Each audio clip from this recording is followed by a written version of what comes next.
Oh, okay. Okay, I think I'm recording.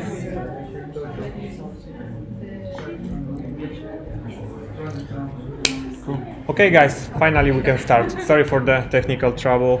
I wanted to set up the recording of the screen, but I think it works now, so we can start. Okay, so you are already after the first lesson of Node, right? So you already did some intro and did some homework, probably. So maybe you can tell me, somebody, like, what did you do? Like, what do you know already?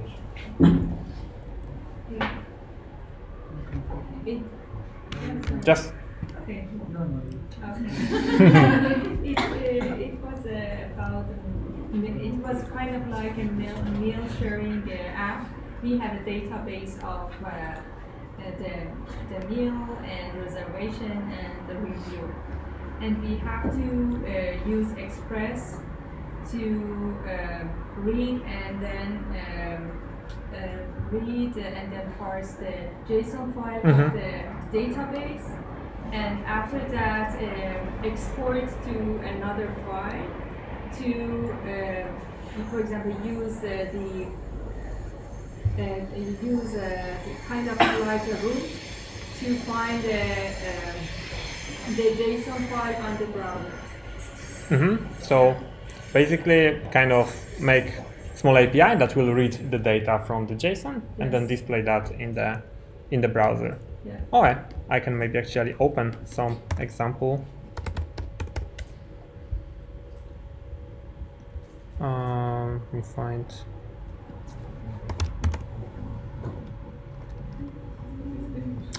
What's your username on GitHub? F-A-T-E-M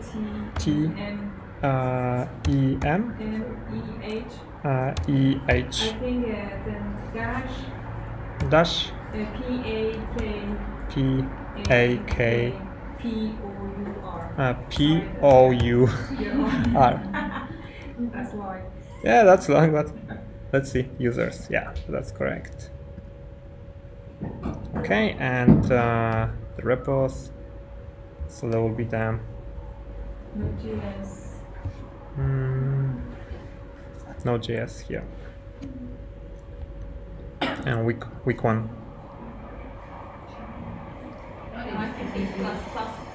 Okay.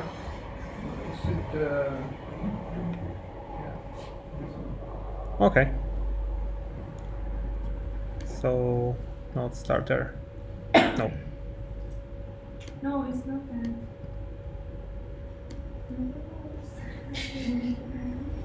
Yeah, I think that's in Hacker Future. It's another repository. Yeah. Okay. I can send you the link. Okay. I need to also connect my. Hacker Future. Yeah, if you open Slack, you can see. I have unconnected. Okay.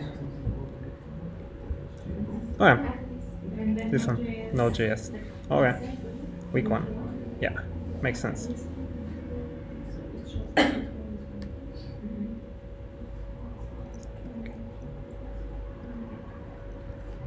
Yeah, so you guys already used Express, right? So you know more or less what is that, right? You have some JS files with the data and some routes. Okay.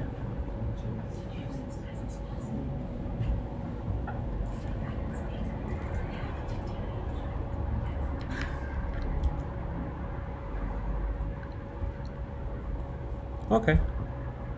Yeah, looks good.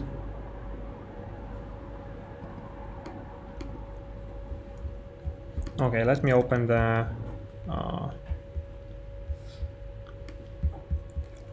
quickly. Okay, Hack Your Future repo to see what we'll cover today. Should be.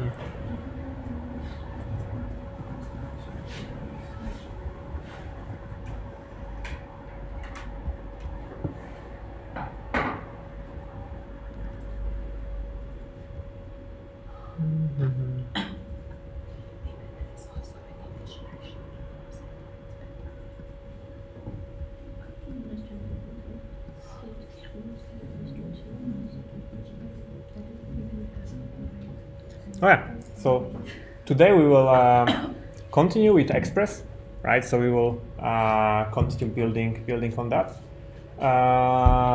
We will learn about params, so how to customize or how to get some data from the user that calls the API, right? And how to then customize based on that. So for example, in the homework, I seen you had the task, for example, get cheap meals, right? Mm-hmm. But you decided what is cheap. Yeah. And what we can do today, we can, for example, let the user or the person who calls the API decide what is cheap. So I want to get meals that are cheaper than 40, right? And he can pass that information, and then we can react on that and based on what data we return on that. So we'll learn about params and query parameters. They're like two ways of doing that. We'll learn about middleware and about handling errors and maybe logging. So if something goes wrong, we will learn how to handle that, how to get the information about that and store it in logs. And we will also learn about the tools we can use to work with APIs, right? So far you used browsers to call the API, right? So we can learn like a really good tool.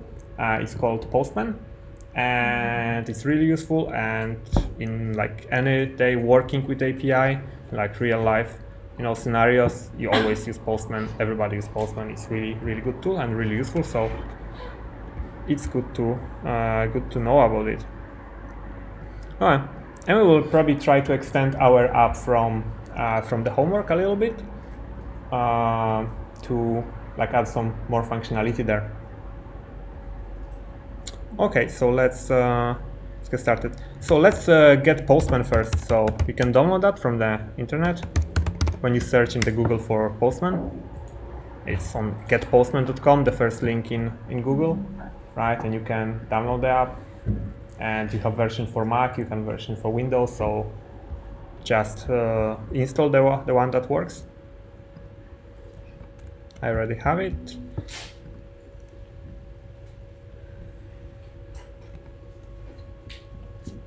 So we will also need to use it on the class today, so let's get it. So we learned also the secret ID and sorry? ID. If we're gonna fetch for API and that API contains secret ID and ID. Yeah, you can also like have the authentication, right? So not everybody is allowed to fetch data from our API. Yeah, we will also talk about that today. Actually, we will cover that. That's important. So it's Postman.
Did everybody install Postman? Okay.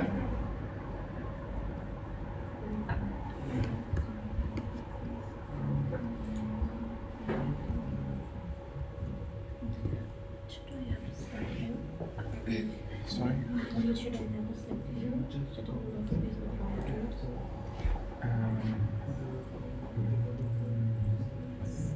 think we can set Yeah, it's not really.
Okay, everybody got Postman?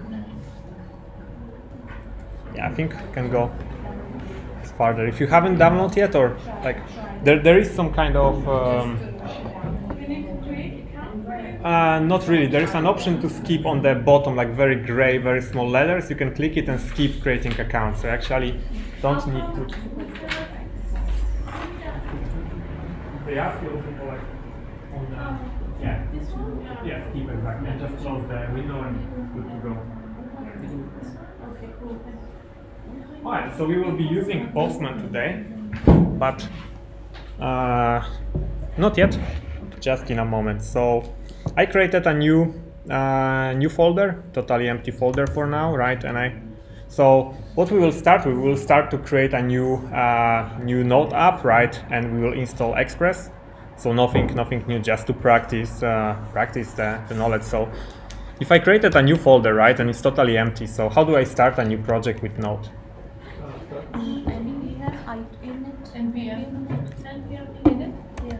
npm init, right?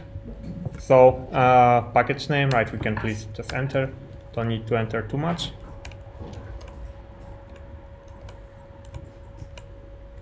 Yes. Okay. So now I got the kind of project started. I got packet.json file, which is a description of my project. There is some info here, like the name of my project, the version, and stuff like that. For now, we don't need to care too much about that. We can continue. So when we did npm init, right, we can start installing packages using npm in that repo. So that's good. So what package should we install? Exactly.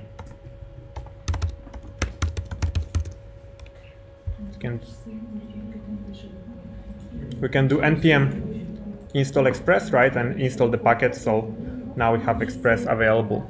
So also what happened here in the files when you see, before was only packet.json. Now we have package log, which is not really that interesting, just some machine readable stuff for package versions, but we also have Node modules as a folder here. And that's good to know at least how it works. We usually don't need to go there too often, but it's good to know what happens. So when we do npm install, Node or npm will actually put the package that we just installed in Node modules. So we have the necessary file, so we can use that. So Express is, for example, put here, right? And here the source codes of the Express. So that's why we can use it. There's a lot of other packages, like you see, like Pies, Cookie, whatever, right? So those are installed by Express because Express need them. So when we install Express, they all got installed together, right? Those are the dependencies of Express. So that's why we have so much stuff here. So that's always important to kind of know how it works. When we, for example, clone a repository from GitHub, right, some repository that was using npm and using some packages, it usually the Node modules are not included, right? That's the thing that like everybody is doing, right? We do the git ignore, right, and so if I commit that, I don't want Node modules to be committed because they are usually very big, a lot of files inside, they're not really needed. So if the Node modules are not committed and I clone the repo, right, so I wouldn't have included. So how to get the Node modules restored back, right? Let me open the terminal.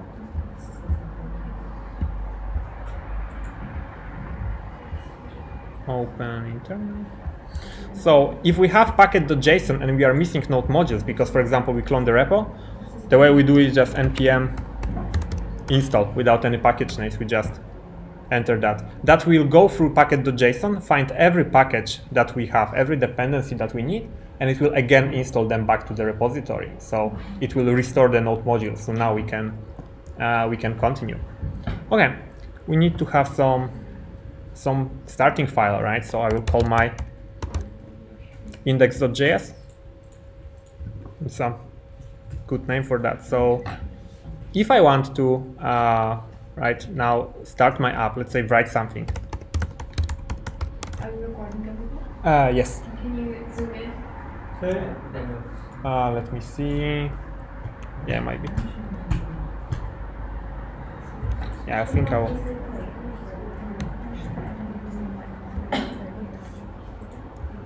And like that. Okay, so yeah, so I started. So far, I don't use yet Express. I just want to console.long just to see, right, if my new app is working, right? So how do I start the app? Node and dot. Right, it works. It just started. That's cool. Okay, so now I want to start using Express. How do I get that? How can I start using Express in my app? Well, how do I import or how do I get Express inside my app? Const Express. Require Express. Yes.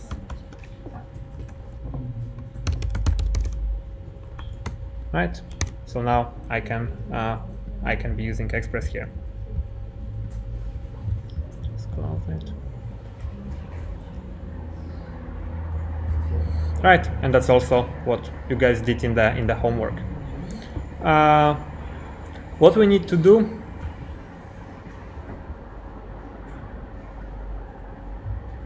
Right, we need to get the app as const app and just call the Express. The Express, what we require is a function. Just call it get the app, and then we can start using the app. We can do app.get, for example, to create an endpoint.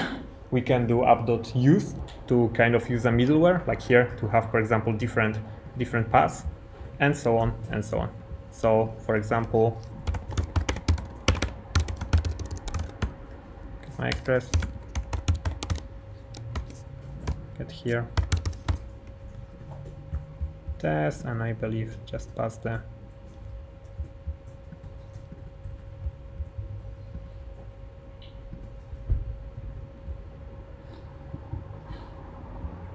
just a function with rig and response, yes.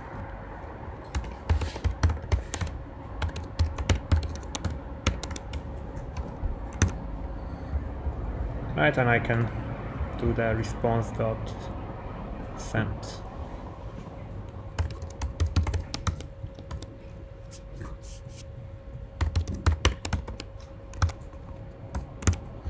So those are the typical bases.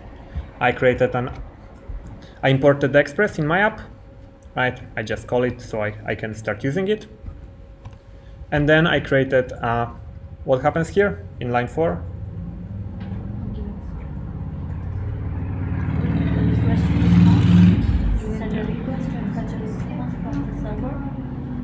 Yes. So what we do here, it's called like in the language like developers use. We create an endpoint. So its endpoint is something that can be called. Like here, it's endpoint, and it can give you some data back. So every app.get would be if I would make with something like test2. Right, that would be another endpoint here. So I just created an endpoint like that. So how do you now test that? So let's say I want to start that. So I do node dot. Okay, not yet. Need to start server.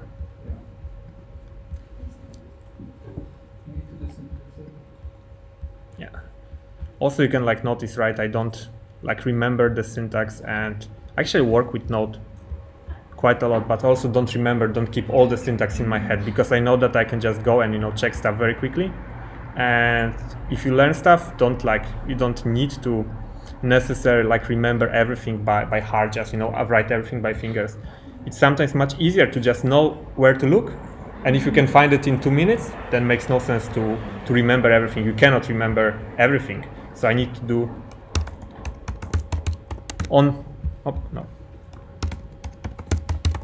app listen, right?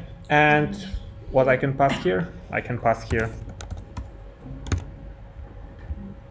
We can do also common function and send a message. Yes.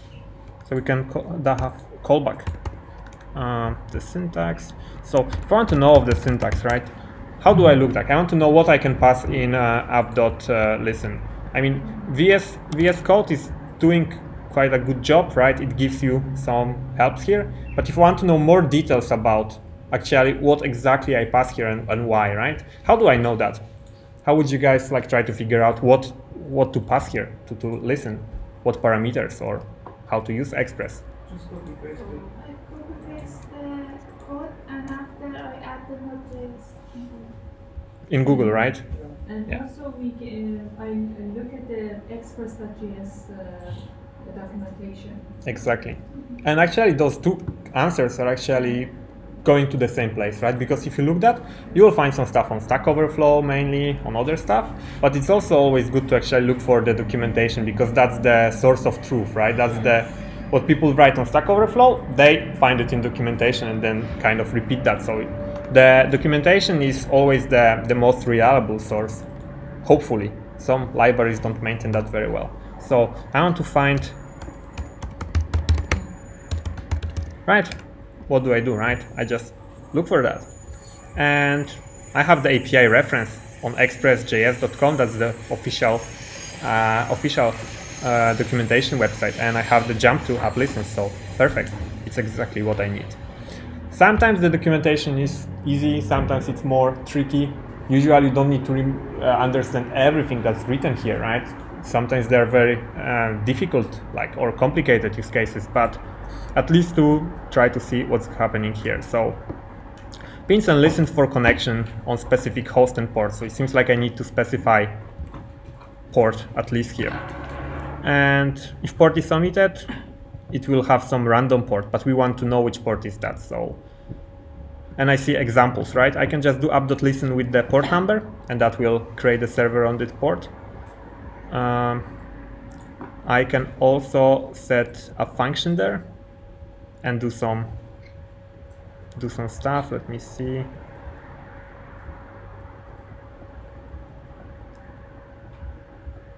There are many port, host, and callback. Yeah, they don't have too many examples of every use case here, so. I have something in my mind if you want. I have something in my mind I can fill if you want. Yeah, okay. So basically, if you go to VS Code, you just put the port number. You mean in the VS Code? Yeah. And then? And put function and then console.log with a message that you can write server have been requested or something. Yeah. Just So. Yeah, when we hover, we see which of the different versions of the method we use. Yeah. The first argument is the port, the number, and then the other one is the callback, which is a function that will execute when we started. So yeah, exactly. Also,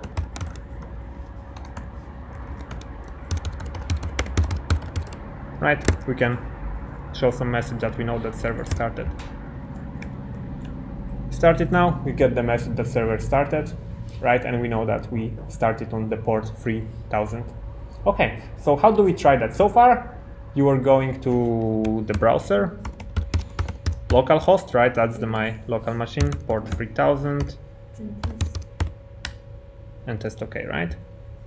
And that's kind of fine, but that's not the best tool to doing that. You can handle easy cases with the browser, but if you want to work with API seriously and access different, much more complicated scenarios, then you need the right tool for that.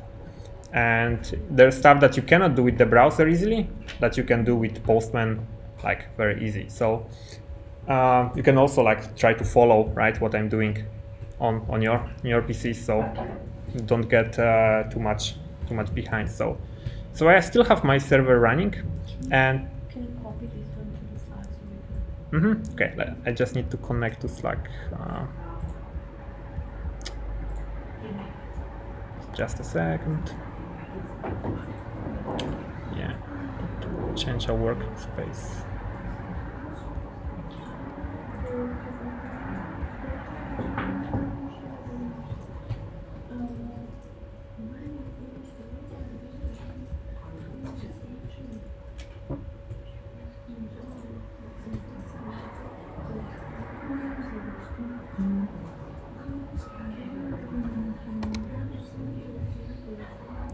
What is the URL? Oh, I don't remember. I think Hack Your Future, but I don't know with dashes or.